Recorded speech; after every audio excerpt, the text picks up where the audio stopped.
Soy Jordi Bransuela, director de fotografía, colorista, director del máster de dirección de fotografía de la SCAC y he venido a hablaros de la Sigma FP. A menudo hemos oído hablar de las famosas cualidades de grabar en formato RAW. Quería demostraros realmente esas posibilidades. Muchas veces lo que nos sucede es que el material viene sobreexpuesto o subexpuesto, ¿no? Y debemos recuperar todo aquello que podamos, ¿no? Quiero enseñaros en este caso una prueba que he hecho estos días donde recupera una señal sobreexpuesta 4 puntos respecto a lo correcto, o sea, 4 puntos respecto a lo que acabáis de ver, ¿no? Para hacer eso, simplemente me voy a la cámara RAW de Resolve, le doy a máxima calidad, le doy a Clip y le doy, en este caso, a 709, Highlight Recovery, y a control de exposición. Aquí ahora podéis ver que es a +4, ¿no? Fijaros que simplemente desplazando el control de exposición he podido recuperar toda la información que venía en el archivo sin llegar a perder, fijaros aquí el forma de onda, cómo toda la señal sigue estando sin clipar. Fijaros aquí las altas luces, aquí, cómo está todo dentro del archivo, ¿no? Simplemente he podido recuperarlo, ¿no? A partir de ahí yo puedo, lógicamente, seguir trabajando y hacer que ese archivo pues acabe siendo lo que quería que fuera inicialmente, ¿no?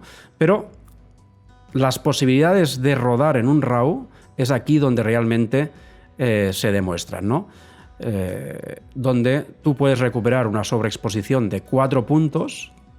Veníamos de esto y hemos ido a esto. Quisiera hablaros un poco más de la comparativa que hice en relación a los diferentes formatos RAW que la cámara es capaz de grabar. Bueno, concretamente, la cámara es capaz de grabar DNG. Lo que pasa que a través de la salida HDMI nos da la posibilidad de poder grabar en Apple ProRes, si grabamos directamente con un Ninja, o en Blackmagic RAW si grabamos con un grabador DaVinci, ¿no? ¿Qué diferencias hay entre los diferentes formatos, ¿no? Una de las principales peticiones que se hicieron a Sigma, ¿no?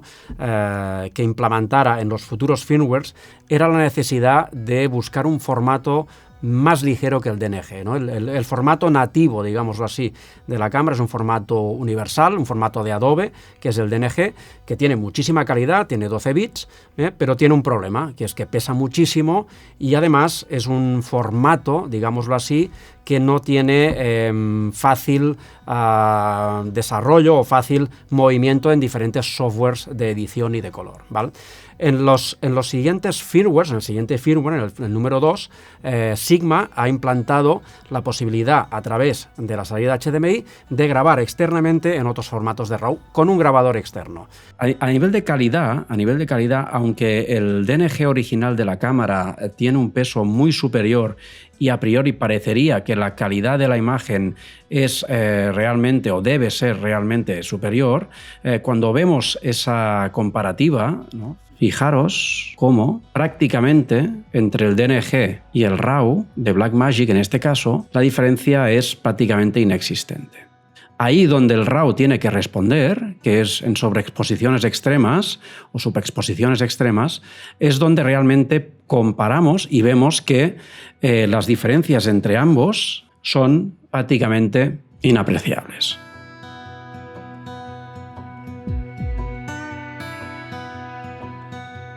Lo que me importaba a mí era si podía igualar las dos cámaras.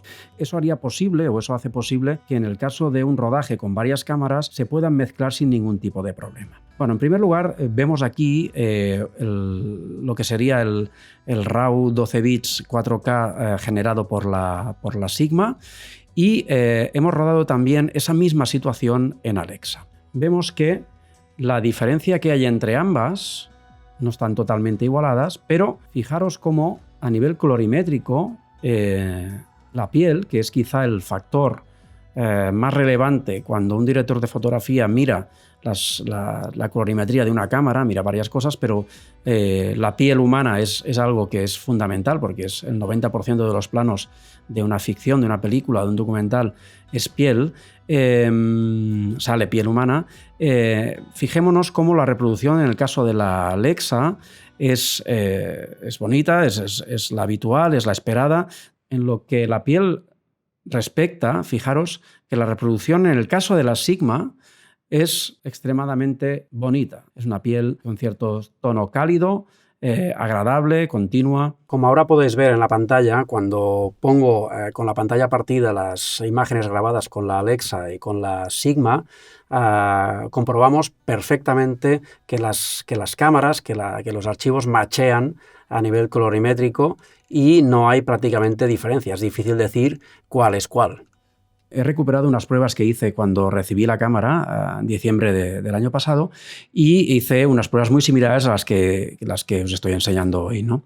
Fijaros, lo que tenéis aquí es una imagen DNG también, 12 bits, grabada en plató con gris medio, carta de color y ahora mismo pues lógicamente se ve la sobreexposición, fijaros que está todo extremadamente alto y vamos a intentar recuperar este archivo tal como hemos hecho con el DNG anteriormente. Vemos que efectivamente la cámara recupera, ¿no?